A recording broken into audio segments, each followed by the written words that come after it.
Hoje é dia 3 de dezembro de 2018 e este é o episódio 14 da série 1 do podcast Ubuntu Portugal, o show sobre Ubuntu, software livre e outras cenas. Hoje comigo está o Carrondo na Ericeira em Portugal. Olá. O David em Almer, nos Países Baixos. Olá, olá. E eu sou o Diogo com tosse em Bruxelas, na Bélgica. Diogo com tosse. Está mesmo mal para esses lados. Está a Finalmente ficar. partilhaste o teu nome do meio. Exato. Diogo com tosse. Constantino. Tem para Vá além lá de que não tosse. registaste o com tosse I.O., não é? Ainda não, mas tem input e tem output também. Lá chegarás. Ia bem. Então, e para além das tuas tosses, o que é que andaste para aí a magicar nesta última semana? Epá, nesta última semana andei furiosamente a responder a threads sobre o artigo 13 da reforma do direito de autor. Eu vi. Em todo lado, estava em todo lado. Isto porque o Ante, que é um youtuber, um jovem youtuber português super popular, tem não sei quantos milhões de... É teu amigo? Não é, mas não me importava que fosse meu amigo. Eu sou uma pessoa super amigável e faço amigos com facilidade. E então o Ant, que tem uma grande popularidade entre a malta jovem, entre o pessoal que não gosta de ouvir este podcast, ele fez um vídeo por sugestão do YouTube, do próprio YouTube, sobre o artigo 13. Francamente, eu acho um bocadinho... O estilo dele é o estilo dele de facto, mas tem alguns exageros, algumas imprecisões. Em teoria, os exageros dele não são impossíveis, mas são só improváveis. Ele Certo. estava, por exemplo, a dizer que o YouTube ia sair e o Google iam sair da União Europeia e as redes sociais também, não sei o quê. Em teoria não é impossível, eles fazem o que eles quiserem, não é? Pois. Mas a cena dos youtubers não é também exagerar? Portanto, não faz parte um bocado do show deles? De alguns. Deste em particular é. Mas, de facto, a preocupação dele sobre o artigo 13 afetar o trabalho dele e as possibilidades dele é de facto, e dele e dos outros youtubers, é de facto uma preocupação que é correta, apesar de... Ele basicamente citou os mesmos argumentos que o YouTube e os argumentos do YouTube, mais alguns dele, mas focou-se principalmente nos que o YouTube lhe mandou por e-mail, e ele mostrou até a carta que o YouTube lhe mandou, mas não são os mais precisos. Mas, no entanto, como ele tem uma grande quantidade de seguidores, conseguiu que a malta jovem pegasse no assunto e começasse a falar disso, e entretanto outros youtubers também pegaram nisso. Inclusive é um youtuber, acho que ele tem a dupla nacionalidade, que é o Pedro Felipe, acho que é esse o nome. Quem é esse? Epá, eu também nunca tinha ouvido falar desse. Eu antes já tinha ouvido falar, não sigo, mas já tinha ouvido falar dele. Mas o Pedro Felipe é um youtuber brasileiro, pelos vistos bastante popular no Brasil e também em Portugal. E também Bumba na Fonfinha, que esta já é mais popular, há muita gente que segue cá em Portugal. E ainda houve outro que fez um vídeo que eu achei... Para que o Diogo conseguiu dizer Bumba na Fofinha sem se rir. Não é Para assim ele tão uma cena- difícil. Este é um Artigo assunto 13 torna tudo, muito todos sério. os nomes e todas as referências sérias. Exatamente. Então, mas... Sim, é que é. Continua, Diogo. Profissionalismo, pá, alguém tem que ter. Boa, ou, boa. Então é febre. Estás dedicado? Estou. Houve outro youtuber que eu não me recordo agora do nome, que fez um vídeo que está bastante melhor do que do Ant e que o do Felipe, mas... E pelo que eu vi também houve muita atenção nos mídias, né? Para além Sim, dos sim, youtubers, sim. também vi Sim. Os outros mídias jornais, tradicionais. mídias tradicionais também a Sim, fazerem sim. um drama. Sim, a Portanto, atacar o Ant. O Ant fez um drama e os jornais vieram por cima fazer outro drama por cima do drama que ele fez. Exatamente. E depois veio a União Europeia, quer a Comissão, quer o Parlamento, e fazer ainda mais drama. Não gostei nada da resposta deles. Sim, foi uma resposta cheia de mentiras. Exato. Por exemplo, eles disseram que a questão dos memes está protegida pela diretiva de 2001, o que é falso. Salvem os memes, meu. Salvem os memes, por favor. Porque Ainda hoje falei neles. Sim. É que a questão é que todas as exceções ao direito de autor que estão previstas na diretiva de 2001 são opcionais. E então cada país escolheu as que queria, tipo à la carte. E então, o resultado, cada país tem uma combinação de exceções diferentes e implementadas de maneiras diferentes. Portanto, mesmo dentro de cada exceção, ainda havia formas diferentes de as implementar. Resultado, os 28 países da União Europeia, mais os do Espaço Económico Europeu, que ainda inclui a Suíça, a Noruega e mais uns países, têm o direito de autor com exceções completamente diferentes uns dos outros. E o interessante é sempre interessante. E já voltei a esse aspecto, mas eu queria chegar. Eu disse isto porque em Portugal, em 2001, o Governo e a Assembleia da República escolheram ambos não passar para a lei portuguesa, a exceção para a paródia. O que significa que o direito de autor em Portugal não permite fazer paródia.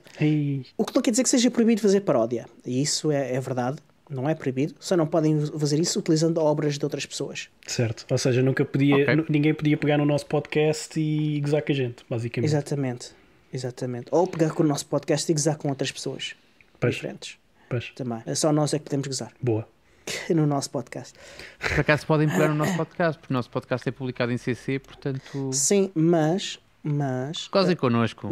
Bola bem, um gajo tem que ser falado. Exatamente, a gente permite vários tipos de utilização, não permitimos a utilização comercial. Contudo, se falarem connosco, se calhar a gente permite. És-me um vendido, meu. Não, é que nem é uma questão de dinheiro, é só para escolher com quem é que... Quem é que faz dinheiro com a gente.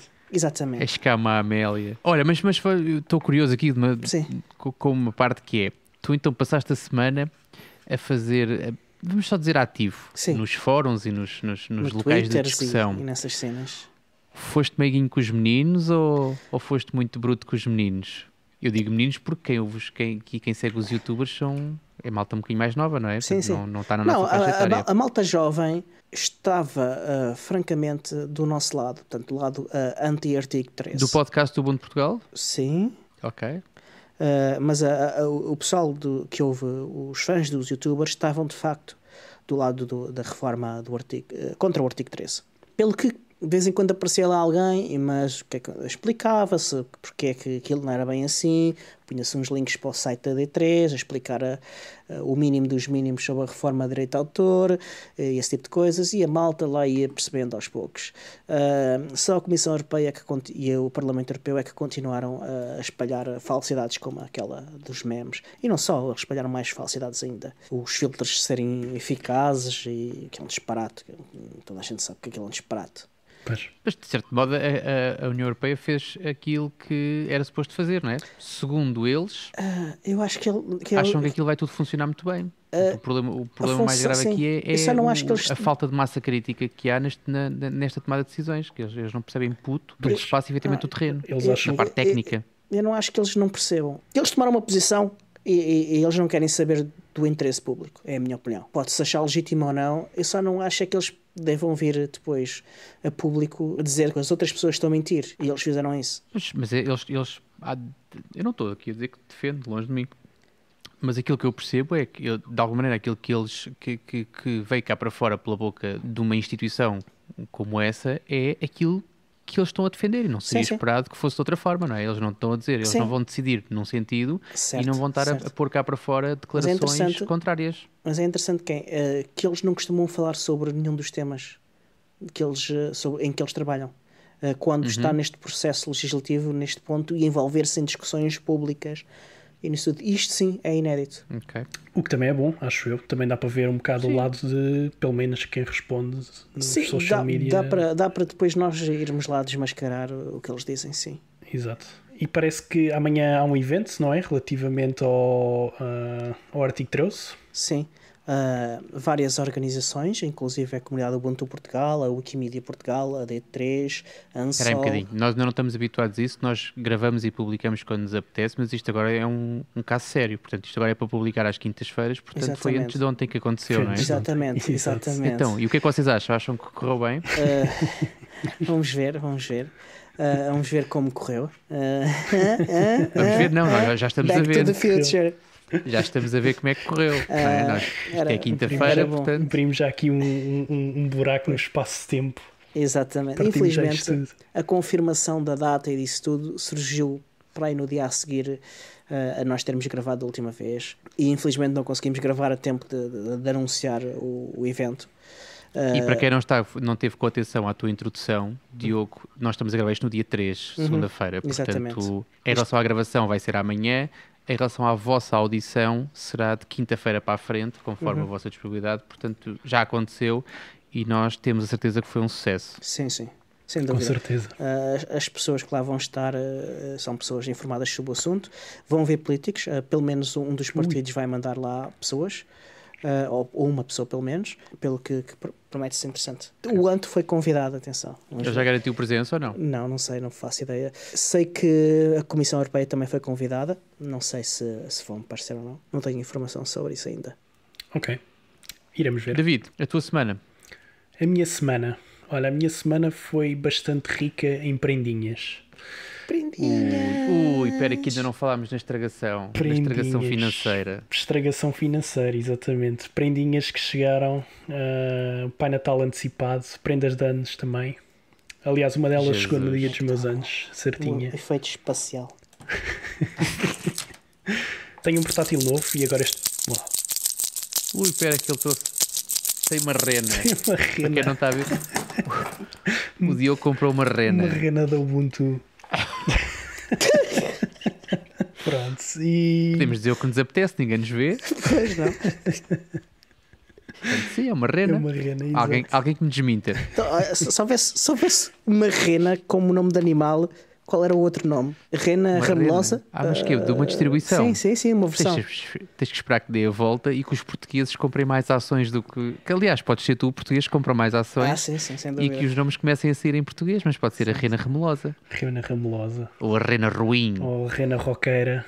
A rena roqueira. Ui. Olha, isso é que é. Fazemos apostas. Fazemos Mas apostas pronto, quando chegar à rena. estragamos o barato do David. David, Para não continua. variar, né? Para não variar. Quando começa a falar, vocês estragam sempre a minha conversa. É bullying, meu caro, vai-te habituando. Bullying. Podcast bullying. Fala em podcast bullying. Estou agora aqui... vou-vos esfregar na cara, né? Que tenho agora aqui um portátil novo. Ligado a uma dock. Eu saí agora para ir buscar um café, portanto, podes falar sozinho que eu saí para ir tomar um café. Tenho que portátil é esse? Um Lenovo T480. Um ThinkPad? Tanto. Muito grande. Um ThinkPad muito Lenovo, grande. sim. Completamente artilhado até aos dentes. Tenho 32 GB de RAM. Tenho um disco Tera NVMe. Ui. E o processador não me lembro qual é que é. Posso ver aqui muito rápido. Só um disco rígido. Menino. Posso pôr outro. Isto tem a possibilidade, como eu não pus a opção de ter o 3G O no 2,5, portátil, não é? Ainda dá para levar um MSATA. dá para levar um MSATazinho aqui. Mas um terazinho NVMe acho que me vai chegar bastante bem para aquilo que eu preciso. Para os primeiros 6 meses, pelo menos, estás orientado. Sim, para os primeiros 6 meses. Se a gente assim, continuar a gravar podcasts, não sei. Estou bastante contente com a máquina, porta-se lindamente. Estive já a brincar com ela e a pôr isto a correr 1000 containers em LXD. Arrasta-se um bocadinho, eles chegaram aos 1000, mas consegue corrê-los e Fraquinho. consigo logar-me e consigo fazer coisas pequeninas com eles, mas consigo. E o que é que corre dentro desses containers? Pá, coisas muito o básicas. Eu fiz duas voltas. A primeira volta fiz com nem sequer isso. A primeira volta fiz com o Ubuntu 18.4, portanto, imagens baseadas em Ubuntu 18.4, consegui correr para aí cerca de 200, se não me engano, containers. E a partir daí já estava a arrastar bastante por causa do Systemd, que ainda é um bocado mais pesadote, e depois corre lá os outros serviços todos do journaling e não sei o quê. Consegui chegar aos 200. Com 1000, consegui correr o Alpine. O Alpine vem vem só com SSHD e o syslog e assim coisas muito pequeninas. Há imagens O Pedro de Clear. não falou do Alpine. Quem? Do Desculpa. workshop dele. O Pedro Fernandes. Pedro Fernandes? Pedro Magalhães. Pedro Magalhães. Pedro Magalhães. Desculpa, Pedro. Eu sei que tu nos ouves. Sim, foi O Pedro Magalhães. Foi a sim. imagem que ele Alpine, usa sim. de base para fazer os containers Exatamente. dele, porque é mais pequenina. E Há é muito imagens levezinha. de Clear Linux? Não sei, mas posso ver isto Vê lá, muito lista lá aí rápido. Clear Linux ou Clear OS? Não sei, talvez. Acho que é Clear OS. Mas é uma distribuição de Linux. Mas é uma distribuição de Linux virada para correr containers, não para correr dentro dos containers. É essa? Estamos a falar da mesma coisa? Exatamente. Contudo, eles acabaram de lançar uma versão com KDE. Mandaram-se para os desktops? Yeah. E sabes quem é que é o patrocinador deles? KDE... Que é Red Hat. Slimbook? Intel. Intel. Yeah. E sabem quem é que está a trabalhar nessa equipa? Sei, sim senhor. Ike Doherty, Exatamente. o nosso amigo, que já levou aqui mais tempo de antena com o André Paula. Por Quase. acaso não acredito. Não, acho que o André ainda está no topo. O André esteve no podcast 2 vezes. Ou seja, o gajo sai da Intel para entrar na Intel outra vez. Despede-se. Lembram-se daquilo que a gente falou aqui sobre más decisões e arrependimentos? Será? Ou será que foi dinheiro? Desta vez, está bem então, é um arrependimento. lá Sim, está. sim. Desta vez acho que acertei eu, hein? Tenho que aproveitar antes do fim do ano, porque o Diogo vai limpar os prémios todos. Não Eu vai, tenho que não. aproveitar estes Não bocadinhos. vai, não. Mais uma vez, o Paulo não é de certeza, que aquilo das bitcoins está fora da morte. Portanto, Eu vou gozar tanto com ele. está calado se ele não aparece, pá. Olha, mas não tem clear Linux, ou pelo menos Não, clear OS. ok. Não, tipicamente ela é para ficar do lado de fora dos containers, é para correr os containers. Pois, aquilo é para não correr é os para correr containers. dentro dos containers. Aquilo é. eu quando fui a Praga, eu acho que vi os gajos. Isto é uma tecnologia mesmo da Intel, né? Que os gajos estão a desenvolver. Pois, isto era basicamente uma VM minimalista a correr um container lá dentro. Yeah. Foi basicamente o que ele mostrou. E ele mostrou-me aquilo e eu, então, mas isto é uma VM a correr containers? Sim, está bem, pronto.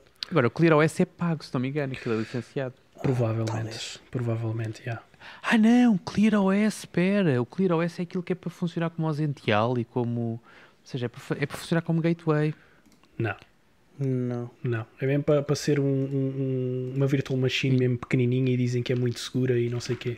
Então, espera, estou a falar de coisas diferentes. O ClearOS é o que eu estou a dizer. Ou seja, dá para correr gateway, DNS, DHCP, LDAPs e coisas do género. Ok. Estamos a falar de uma coisa diferente, que é o CoreOS. Devemos estar a falar do CoreOS. Não, é o Clear Linux. Estamos a falar do Clear Linux. Clear Linux, então é mesmo isso. O Diogo afinal tem razão e eu é que dispersei. Clear Linux não conheço. Clear Linux, yeah. Basicamente eles dizem que é para All-Star Containers e que é seguro, e é seguro porque basicamente correm os containers dentro de uma VM. O que me faz lembrar agora, a Amazon acabou de anunciar uma solução intermédia entre containers e VMs. Firecracker, exatamente. Firecracker. Mas aquilo supostamente é para correres também dentro da tua própria infraestrutura. Sim. Tanto ou melhor, dentro da infraestrutura deles. A Amazon na tua infraestrutura não faz sentido nenhum. Aquilo é open source. Aquilo é open source, aquilo podes correr na tua infraestrutura mesmo. Sim, está bem, mas aquilo não é, eu não estou a ver a Amazon preocupada com a tua infraestrutura. Aliás, o conceito da Amazon é exatamente não teres infraestrutura nenhuma tua. Certo, mas acho que eu faço tudo. Mas é um projeto open source mesmo, está tudo no GitHub e não sei o quê.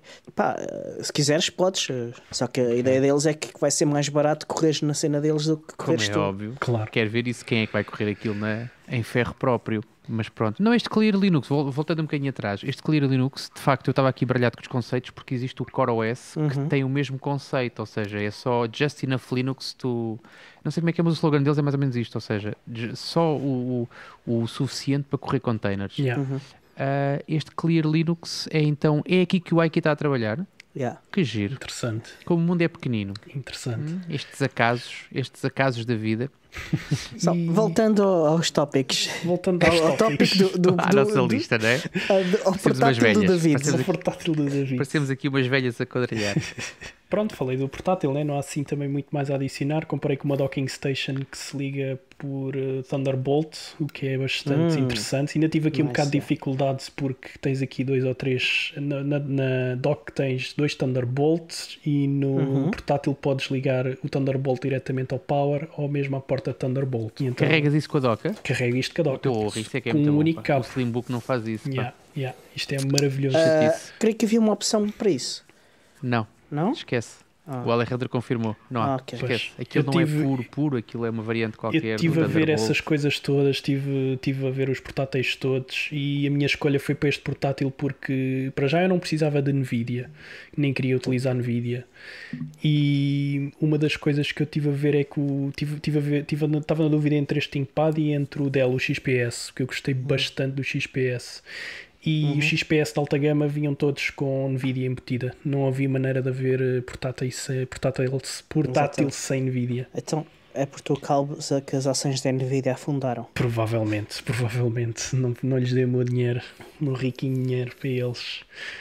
Mas Eu apanhei essa notícia a meio e de facto não sei o que é negreira. Eu ia a conduzir e não prestei muita atenção, mas qualquer coisa negreira era isso. CNN. Então. Eles vieram cá, David Negreira. eles ligaram-me e tudo a pedir para comprar e eu disse, pá, não, vou para a IBM. E ainda por cima compraram a Red Hat, estão a precisar de dinheiro.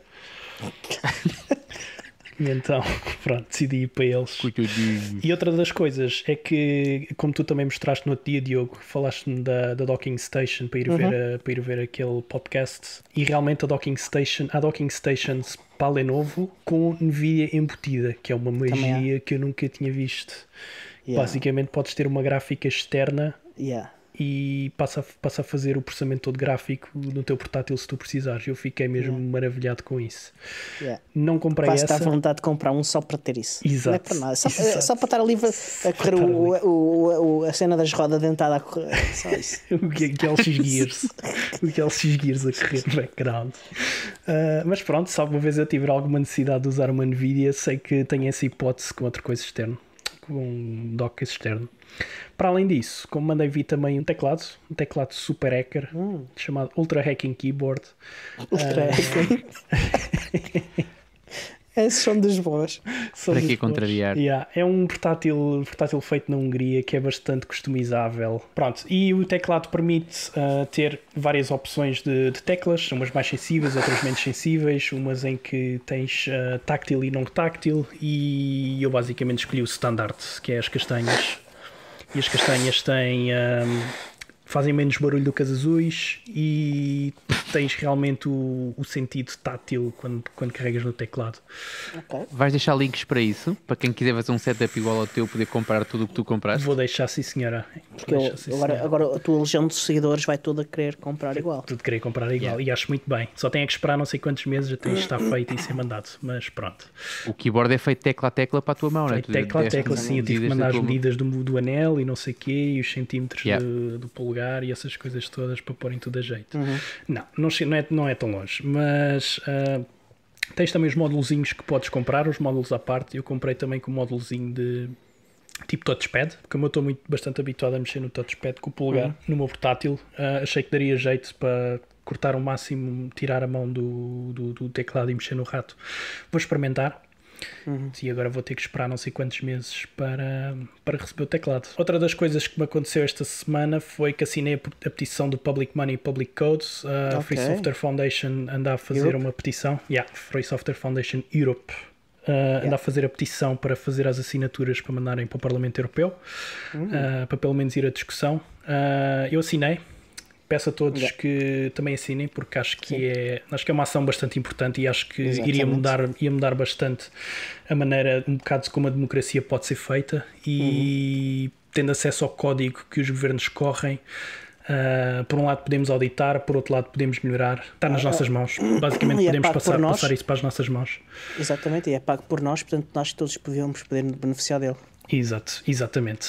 Eu também assinei. Aliás, eu assinei também a título particular e nós assinámos. Nós, podcast, assinámos. Nós, Comunidade Ubuntu de Portugal, assinámos também. Exatamente. Boa. E não sei se ouviste o vídeo, vai ouvir o vídeo, houve a versão e nós vamos portuguesa. deixar link. Sim. Nós vamos deixar link. Nas notas, sim.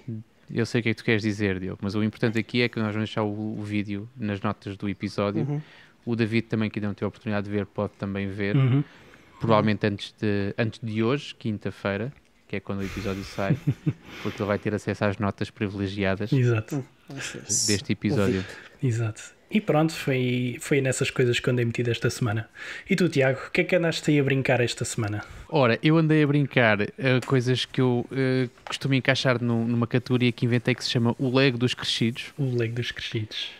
Que é, eu já tinha falado sobre isso com um amigo. Na altura fiz a encomenda e depois esqueci-me, aquilo demora cerca de 30 dias, mas mandei vir umas controladoras pequenas, uma espécie de uns mini Arduinos, que depois dá para ligar a sensores. Eu liguei a sensores de temperatura e umidade e estive a fazer esse setup, ou seja, estive a fazer aquilo, pôs um firmware que se liga, aquilo são uns controladores por Wi-Fi, que se ligam ao Wi-Fi cá de casa.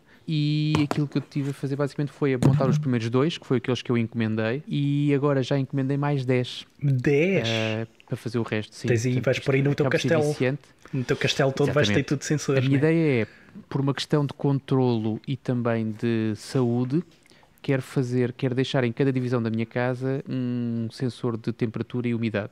Certo. Mas depois disseram-me que esses controladores permitem ligar não só outros sensores, mas a outro tipo de funcionalidades. Desde que seja uma coisa com I/O, com input-output, tu consegues ligar aquilo a um relé e a fazeres, por exemplo, abrir uns stores ou acender uma luz ou seja lá o que for. Portanto, eu pelo simples não, e a culpa disto foi dos portes, porque eu mandei vir tinha encomenda para e os portes daquilo era 2,58€. Certo. E eu quando encomendei 2, os portes eram 2,58€. E eu fiz 3, 4, 5, 6, 7, 8, 9, 10 e os portes eram 2,58€. E eu disse, nos 10 parei. Não quis saber mais nada e não quis saber se 11 também era. Portanto, achei que 10 é um número aceitável. Logo. E então, daqui a um mês, quando chegar a estes 10, eu logo digo o que é que vou fazer. Para já estes dois, o que estão a fazer é ligados a um DHT22, para quem sabe o que eu estou a dizer, malta do making, os makers aí todos. Isso é o quê? Sabem o que é isso? É o quê? Explica então, lá aos não-makers. Explica lá isso aos não-makers. Nós ignorantes. Existe o DHT, eu sou um papagaio, não me façam depois perguntas sobre isto que eu não sei responder a quase nada. Mas o que eu fiz foi, no controlador, fiz aquilo que me mandaram fazer e que li. No controlador instalei uma coisa que se chama Tasmota, que é o nome do firmware. Tasmota. Tás de estar e Mota de Mota. Tá. Pronto. Tasmota, que é uma coisa feita para interruptores, uns interruptores, malta os makers usam muito, mas aquilo foi facilmente, uma espécie de Kodi, uma espécie de outro tipo de produtos que a gente já conhece, que foram feitos como um objetivo, mas depois foram portados para outros hardwares ou para outras finalidades. Portanto, aquilo basicamente a base daquilo é arrancar o sistema operativo, carrega super rápido, estamos a falar de 1, 2 segundos, aquilo está no ar ligado ao Wi-Fi. Tu, quando carregas o firmware, carregas os dados da tua rede Wi-Fi e ele liga-se instantaneamente. A partir daí, lá nos pinozinhos, e deu-me algum trabalho descobrir quais a localização exata, mas desde que acertes com os pinos, aquilo fica-te instantaneamente a fazer leituras acho que é de 5 em 5 minutos, faz-te leitura de temperatura e umidade, que depois, portanto, podes fazer leitura instantânea, portanto, aquilo depois tem um painel web e tu vais ver qual é a temperatura naquela altura. Bonito.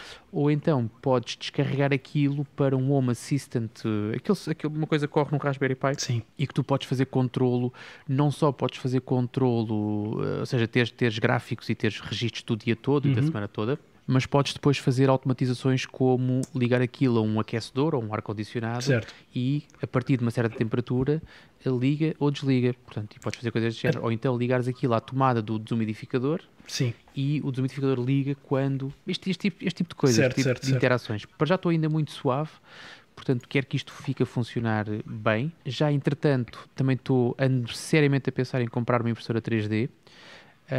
E o argumento foi aquele que um amigo meu que não nos ouve, acho eu, portanto ele depois se ouvir que dê sinal, mas o argumento, ele tem e o argumento dele para mim desmontou-me, que foi, é mais barato que uma PlayStation e divirto-me muito mais com ela, com a impressora 3D. Pois. E então, assim que eu lhe disse que ia fazer esta montagem, estes sensores, encontrei um esquema para imprimir uma caixinha para o controlador e para o sensor. Certo. Uma hora depois ele mandou uma fotografia porque já tinha imprimido. Portanto, ele tem uma caixinha pronta para mim, para me entregar, para eu encaixar lá o controlador e o sensor. E depois, parece que o software, eu percebo nada de 3D ainda, dê-me tempo. Mas parece que o consumo daquilo são 25 cêntimos, ou seja, fazer uma caixa, além do investimento inicial da impressora, que é uma coisa que compras uma vez e pronto, com 25 cêntimos de matéria-prima, tu fazes uma caixinha para o sensor. Sim, tu até depois podes aplicar depois para várias peças. Eu até já vi uma pecinha para aquelas cortinas do IKEA e não sei o quê, faz tudo. Na moita estava lá a malta da RepRap. Sim. E eles compram, há uma impressora 3D que eles comercializam, em que tu tens que imprimir algumas das peças da impressora. Portanto, aquilo vem num kit e para montares a impressora tens que imprimir, ou seja, já tens de ter uma impressora antes para imprimir as peças para aquela impressora. Bem, delicioso. Engraçado. Mas pronto, mas tive entretido com isso, essencialmente tive entretido com isso. E já agora deixa-me avançar porque eu sou muito mais poupadinho do que vocês nesta parte, tive também já, não só eu, isto não é um trabalho só de uma pessoa, mas a reunir todas as condições técnicas para levantarmos a infraestrutura da Ubucon Europe, estamos a falar de websites, e-mails, endereços, conteúdos, portanto aquilo estava um bocado Descuidado. Esquecido, exatamente, esquecido, desarrumado Sim, e descuidado. E a ideia agora é não só levantar, porque somos, e com uma atitude completamente egoísta, a pensar no Ubucon Europa em Sintra, obviamente, mas a ideia é deixar o conteúdo, deixar o caminho feito para que pessoas que organizem a Ubucon 2020 ou que organizem, normalmente é o Nathan que faz isso, a Scale, que são assim as duas mais, sim, mais habituais. E o Nate E a Liz. a Lisa, sim. Exatamente. E Elizabeth. então, mas para que eles não tenham que sofrer aquilo que nós que sofremos também à procura de quem é que é o responsável pelo domínio, quem é que depois agora com o RGPD é uma tourada, saber quem é que é o dono de um domínio. Pois. Mas pronto, essa parte está toda acautelada já e a ideia agora é abrir um repositório, deixar de descarregar tudo para lá. Estou a tentar abrir tudo com Terraform, que é para aquilo ficar S-Code, que é para depois poder passar aquilo facilmente. E pronto, isto manteve-me ocupado, além daquilo que é as minhas tarefas normais profissionais, nas minhas horas, no meu horário fora de horas, foi isto essencialmente que eu tive a fazer esta semana. Já estou entusiasmadíssimo para esse Ubucon. É, não é? Sim, Já reservaste essa semana toda? Já, ainda não reservei, mas já vou reservar. Já fiz aqui as preparações em casa a dizer, olha, nós vamos ao Ubucon, Duas semaninhas, vamos lá estar pelo menos uma semana ou duas para fazer as preparações. A tua mulher ouviste, David? Às vezes eu ponho-me a ouvir na sala ou assim em voz alta e mas às vezes ela ouve. ouve. Por autorrecriação não ouve? Não. Só ouve? Não. Ok. Isto é muito nerd para ela. Muito nerd para ela. Yeah. Podemos dizer o que quisermos então, é na boa. Exato. Mais óbvias que ninguém Elas conte. não nos nem nada. Mas pronto. Como é que temos uma segunda ronda, não é? Porque o Diogo estava a fazer sinais que se tinha esquecido de qualquer coisa. Vá lá, Sim. Diogo. Esqueci-me de duas 30 coisas. segundos. Uma é que o Free Music Archive não vai encerrar. Boa.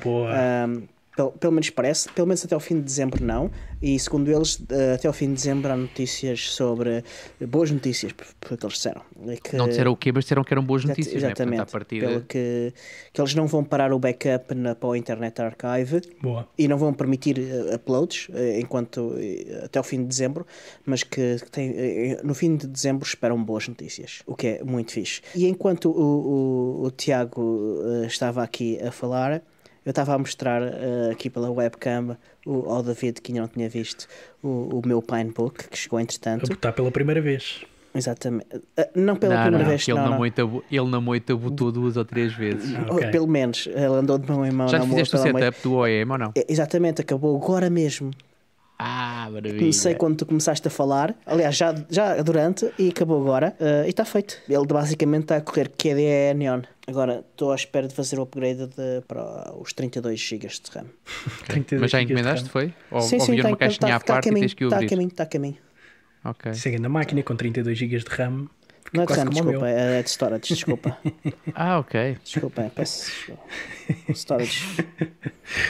Um Pinebook. Pede desculpa mais uma vez, Diogo, acho que não foi suficiente. Desculpa. Tá bem. Vamos continuar? Bora, avança. Notícias? Sim. Não, temos o feedback dos ouvintes, sim, é de vez em quando acontece. É verdade. O Ricardo Cordeiro, o nosso ouvinte e patrono Ricardo Cordeiro, esteve lá na moita, surpreendente, porque ele não vive em Portugal, mas esteve lá e esteve a dar-nos feedback. Vocês certamente que se lembram de termos falado as novas super maquinonas da System 76, e na altura nós falámos de possíveis utilizações para essas máquinas e esquecemos-nos da moda, Bitcoin? Não. Machine Learning. Machine Learning e AI, esquecendo-nos dessa. Pois. Portanto, e o Ricardo veio dizer-nos que a gente esqueceu-se disso. É verdade. E tem toda a razão. Tem toda a razão, sim senhora. Fazer uso das 4 gráficas ao mesmo tempo para correr os algoritmos de Machine Learning e enriquecimento de imagens e não sei o quê. Parece-me um bom uso para uma System 76 que custe 80 mil euros. Sim, pode chegar a esse bonito. Ainda não encomendaste nenhuma, Diogo? Não. Então, meu... Não, eu agora estou por Pinebooks. Agora é só Pinebooks. Só Pinebooks. Passaste de 80 para 8. Exatamente. Quer um Slimbook Pro 2 todo quitado, quer um Nuke todo quitado. É um Pinebook agora só para... para balançar. Olha, vamos agora para as notícias então. Está a surgir ainda mais oferta de telemóveis abertos. Este tem um CPU... aliás, uma board toda que não exige blobs, excepto para o módulo de LTE. é o Nekunus. Exatamente. E eles anunciaram que iam lançar o dispositivo com cadeia Plasma Mobile e também com Postmarket OS. Foram os dois anunciados. Boa. Mandaram preços disso ou não? Não, este ainda é pré-anunciado. Eu não vi preços em lado nenhum. Mas parece que o que está a acontecer é que estas marcas estão a contactar os sistemas operativos livres para todos eles poderem oferecer, terem uma oferta no seu hardware. Uhum. Tens informações sobre algum em particular? Não tenho. Não tens ou ainda não tens? Não tenho. Ok. Vai haver o tal blob proprietário, o processador é o MX6, aliás a board, a SoC, que é um bocadinho mais fraca que a do Librem 5, que irá ter o MX8, portanto são boards da Intel. Este vai ser 5.5 inches, o touchscreen. Polegadas, sim. Basicamente, se pode esperar, é isto. Não há muito mais informação sobre o dispositivo. É um dispositivo Temos que recortar modesto. para aqui o... Não me lembro do nome, eu chego lá, mas ele tem um blog sobre telemóveis e sobre tecnologia que é o 4G News. O Ricardo... não qualquer é? coisa. Eu estive com ele em Barcelona, estive com ele já 2 ou 3 vezes. Ele é que é especialista em telemóvel. Eu lembro que ele teve no primeiro Hangout que eu promovi, na altura que saiu o Ubuntu Phone. E ele estava todo interessadíssimo porque queria saber os benchmarks e queria saber dos pontos e lá me deu lá os indicadores dos softwares que ele costumava usar. Sim. Yeah.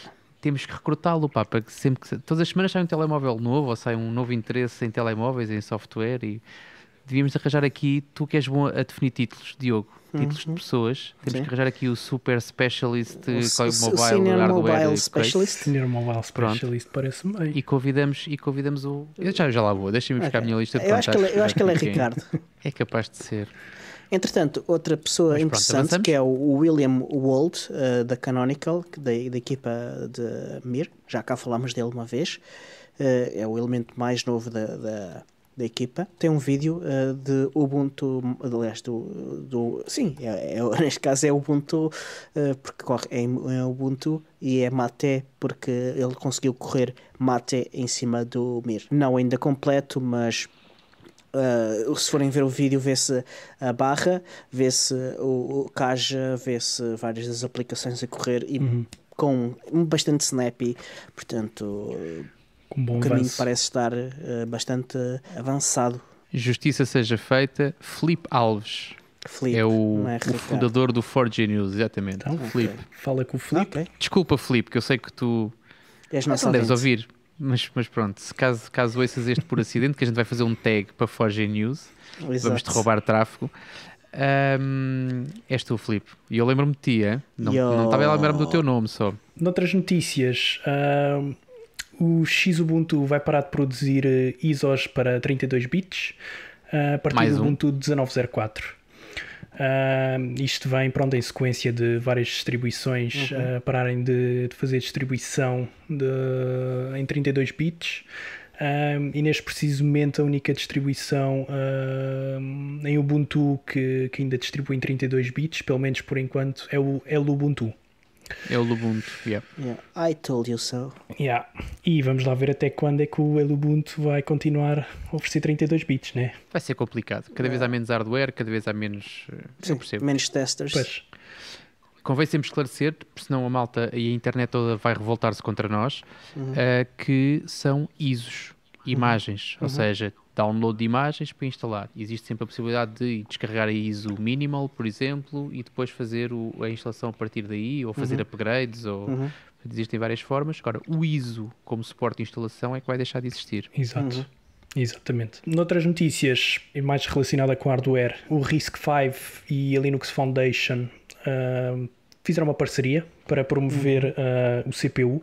O RISC-V foi inicialmente desenvolvido pela IBM, e entretanto agora há várias equipas e várias empresas que estão a desenvolver o RISC-V. Já falámos antes, quando falámos também do System 76 e do hardware open source, falámos como é que se chama a empresa, por acaso agora esqueci-me, que estava a fazer as motherboards em open source. antes da IBM sequer fazer as motherboards em open source. Falámos disso há 15 dias, 3 semanas talvez. Foi. Não me lembro também.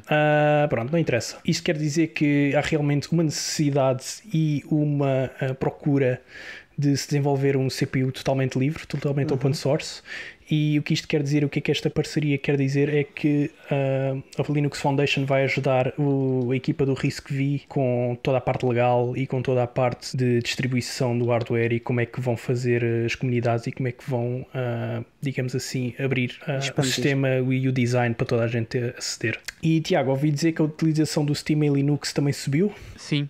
10 vezes. 10 vezes. Essencialmente 10 vezes. Tínhamos buscar os números corretos, mas nós tínhamos números que apontavam para 0,08 e neste momento estamos quase nos 1%. Quase não, ainda falta um bocadinho, mas estamos a caminho de 1% com 0,8. Ou seja, para quem teve com pouca atenção, passámos de 0,08 para 0,80. No mês. Assim, dito desta forma, num mês. Exatamente. O que é... Aliás, portanto, isto é em linha. Eu não sei se era um mês. É um mês. É? Ok, tinha dúvidas se era um 02. Isto é em linha com aquilo que foi apresentado pelo João Jota na Moita. Não sei se tu tiveste a oportunidade de assistir, Diogo, à apresentação do João Jota sobre gaming. Não perdi a de João. Exatamente. Eu fiquei cheio de vontade de virar gamer, mas depois olhei para a minha agenda e pronto, ainda não é desta. Talvez quando me reformar ou assim consiga ter tempo para ser gamer. Mas fundamentalmente é um bom indicador e tem que ver com aquela questão de, e que eu normalmente em discussões sobre se as pessoas devem ou não devem, podem ou não podem usar Linux ou usar Ubuntu, quando as pessoas me diziam que eram gamers, eu normalmente acabava a conversa e dizia pronto, não tenho argumentos para contrariar. Depois daquilo que tem vindo a acontecer, mas com a apresentação e a consolidação que o João apresentou na Moita, eu fiquei muito mais confiante e estes números são também um indicador da corrente que está a acontecer agora e da virada que há dos gamers que estão a virar e a olhar para Linux como de facto uma opção. Mas nós temos um gamer connosco, não é, David? Tenho um gamerzito, sim. Ainda não, para ser honesto, não jogo muito em Linux, uso Linux mais profissionalmente, mas aquilo que eu quero... Agora que o SDL Pop funciona... O SDL Pop. Mas de certeza que vou experimentar mais, ainda por cima agora com o Steam já a correr grandes jogos. Mas aquilo que eu queria dizer é que, só para terem uma ideia, o Steam tem 125 milhões de utilizadores. Portanto, quase 1% de utilizadores vai dar quase a 12 milhões de utilizadores. Né? Portanto, fica à volta aí dos 10 milhões de utilizadores agora que usam Linux e que jogam em Linux, o que já é um número bastante grande de pessoas a jogarem em Linux. Era só para dar assim uma ideiazinha da quantidade de pessoas que agora jogam. Mas tu és um bom indicador daquilo que habitualmente acontece no nosso meio, que é a malta reconhece a qualidade de Linux, usa Linux para trabalhar, usa Linux para a sua vida pessoal quase toda, mas depois tem aquele guilty pleasure que é usa um sistema operativo menor para jogar. Mas é só mesmo para isso. Eu só faço mesmo para isso. É só botar e corro os jogos a partir de lá. Não faço para exatamente mais nada. Nem sequer vou à web com aquilo nem nada. Daqui a um ano conversamos sobre isso. sim. Se a realidade ainda é essa ou se já se está a inverter. Pelo que nós vimos na Moita, irá inverter, sim. Sim. Ora, tenho mais uma notícia para vos dar, daquelas que me dão muito gozo também, que se prende com a adoção de software livre por parte de instituições públicas. O mundo não está todo perdido e parecia que quando o Munique anunciou que ia reverter o processo de adoção de software livre, parecia que o mundo ia acabar. Agora, depois disso já aconteceram vários outros casos de sucesso. Normalmente não tem a mesma cobertura mediática que teve a situação de Munique, e vamos ser honestos, tanto quando adotou, agora desadotou o software livre, mas temos Tirana na Albânia que vai finalmente adotar, eu digo finalmente porque provavelmente eles já deviam estar a cozinhar isto há mais tempo, vai adotar a utilização de LibreOffice. Eu sou, apesar de não fazer muita publicidade disso, não consigo estar em todo lado, sou também dentro do possível e em Portugal a comunidade de LibreOffice é muito, muito, muito discreta, para não dizer... quase insistente. Sim, é um bocado isto. Mas tento dar o meu contributo sempre que sou solicitado para isso. Mas seja como for, dá-me sempre um gozo muito grande que saber que o LibreOffice vai ser usado e quer se queira, quer não, quando uma instituição pública adota uma solução, a população que está à volta e que tem que de alguma maneira se relacionar com uma instituição também será influenciado por isso e provavelmente há de ser contagiada, pelo menos parte da população há de ser contagiada por esta opção. Portanto, cá estaremos nós para... Diz. A minha experiência com os albaneses, em especial com o pessoal de Tirana, é que há uma forte penetração da comunidade LibreOffice na zona. Vamos ver se outras municipalidades, não sei se é assim que se diz lá para os lados deles, se outras cidades ou se outras instituições à volta vão seguir o mesmo exemplo. Cá estaremos nós para noticiar caso sejam tornadas públicas. Depois de vários membros do Partido Pirata terem tido uma posição bastante forte dentro de Praga e dentro do governo de Praga. Também estou bastante ansioso de ver o que é que vai sair de lá em termos de adopção de software open source e de abertura de código. O presidente. Sim, pronto, foi só para adicionar aqui esta cavilha. Sim. O próprio presidente da Câmara de Praga é do Partido Pirata. Olha, essa eu não sabia. Yeah. E há uma grande expectativa entre o pessoal do Partido Pirata que, com uma possível redução do Partido Pirata na Alemanha, haja um aumento na República Checa. Vou importá-los. Vão trazê-los. Ok. Adiante. Eu, esta semana, descobri que há um clone do i3WM. Para quem não sabe... E o que é o i3WM? Para quem não sabe, o i3WM é um Tiling Windows Manager. Basicamente, o que isto quer dizer é que quando vocês abrem uma janela, ocupa-vos o ecrã todo. E depois podem abrir mais janelas e depois faz o tiling das janelas conforme vocês decidirem. O que é o tiling? Foi isto que eu expliquei. Basicamente, vocês abrem janelas, abrem consolas, abrem browsers, abrem e-mail e fica sempre tudo arranjado como se... fica o ecrã basicamente todo ocupado pelas janelas e depois vocês arranjam-nas como quiserem. Depois tens várias opções de não fazer o tiling e de mandá-las para a frente ou de mandar para vários desktops. É o Sway que faz isso?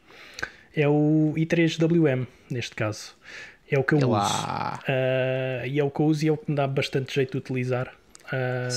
Porque também uso eu sou viciado em tiling e normalmente faço tudo à mão. Eu vou tentar explicar. Depois sou eu que empurro para a esquerda ou para a direita, ou para cima ou para baixo. Acho de experimentar o i3WM.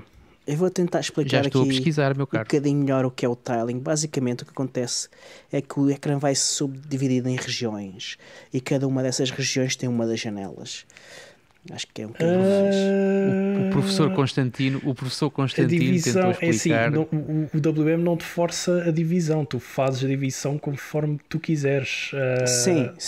Se abris duas janelas, vai-te fazer, pronto, a meio, digamos assim, mas depois tu podes definir se queres na horizontal ou queres na vertical. É como o Screen e como o Vim. Também permitem fazer essas coisas. Exatamente. O Tmax. Exato. E pronto, eu fiquei bastante contente porque o i3 a mim não é assim, funciona e eu gosto, mas estou à procura de alguma alternativa que seja, que encha mais o olho e que goste mais de, não sei, tenha um aspecto visual mais interessante. Espera, tu pediste-me para pesquisar o i3 e agora estás a dizer que não, agora que eu já estou a fazer o download e tu estás-me a dizer que aquilo não é grande coisa. Experimenta e vais ver. Sabes que podes usar o i3 como Window Manager no Plasma. Neste momento estou em Unity, portanto estou em GNOME, aliás. Aqui estou em GNOME. Mas pronto, saiu o Sway, que é que está agora em beta, ainda está em beta. Quero ver se o experimento, pelo menos pela demonstração e pelo vídeo, pareceu-me bastante interessante. Uma das features que eu gostei bastante foi de poderes fazer o redimensionamento das janelas com o rato, por exemplo. Podes definir também separação entre as janelas para elas não estarem exatamente coladas, podes definir uma pequena separação. E faz-te outras coisas do tipo, o background é posto e é definido pelo Sway e não tens que definir com o FAH, que é uma ferramenta à parte que tens que fazer com o i3WM, entre outras coisas. Portanto, eu vou ver se dou uma voltinha nisto ainda esta semana, brincar um bocadinho com o Sway para ver qual é que é o estado. Ainda está em beta e eu tenho assim um bocado de medo de experimentar nesta altura porque preciso de fazer coisas sérias e não posso andar aqui a brincar muito com os betas, mas pronto. Eu já conheci duas pessoas que usam Sway.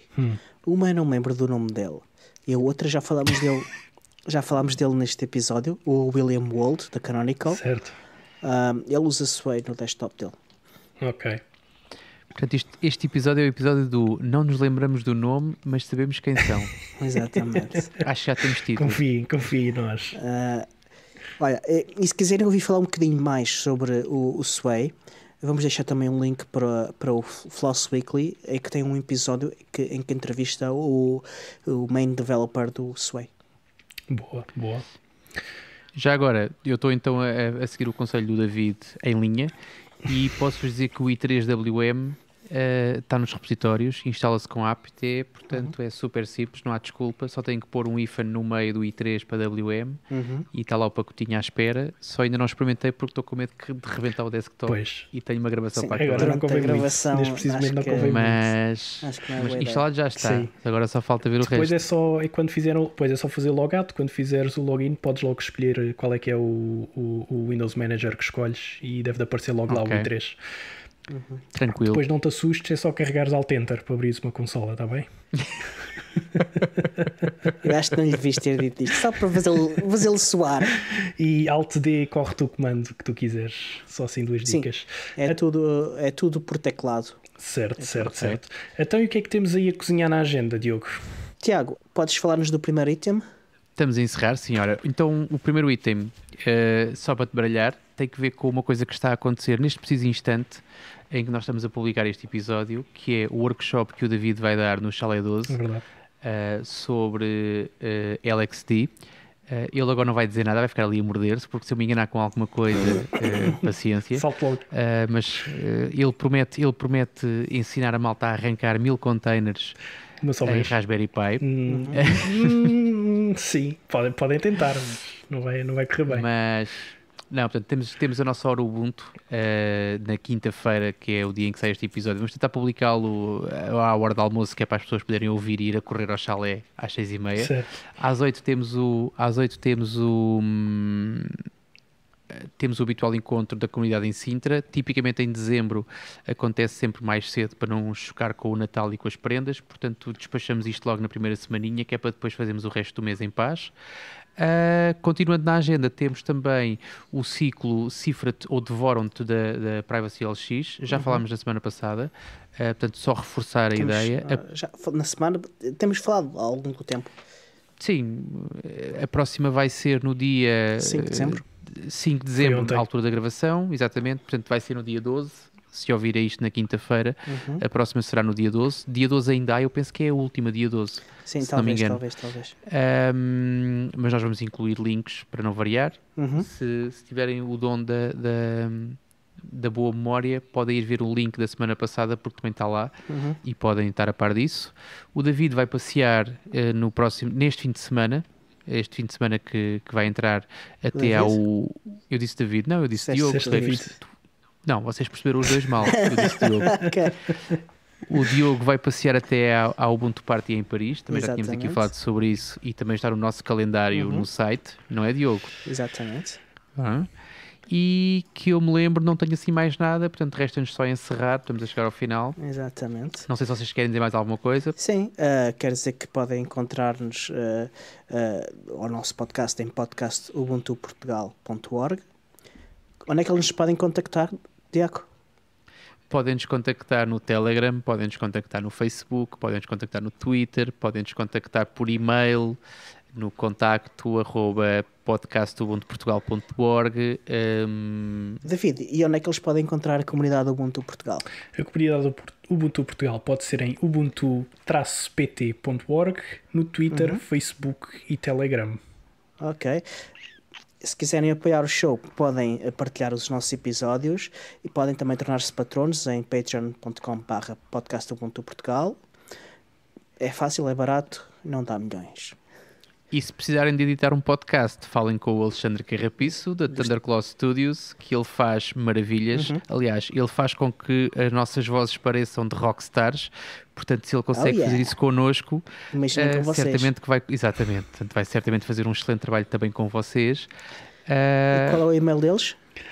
O e-mail deles é um e-mail que eu não tenho aqui, mas está nas notas. É um e-mail. thunderclawstudios@gmail.com. Exatamente. Pronto, exatamente. Ora, muito obrigado então por ouvirem e até para a semana. Até para a semana. Até para a semana.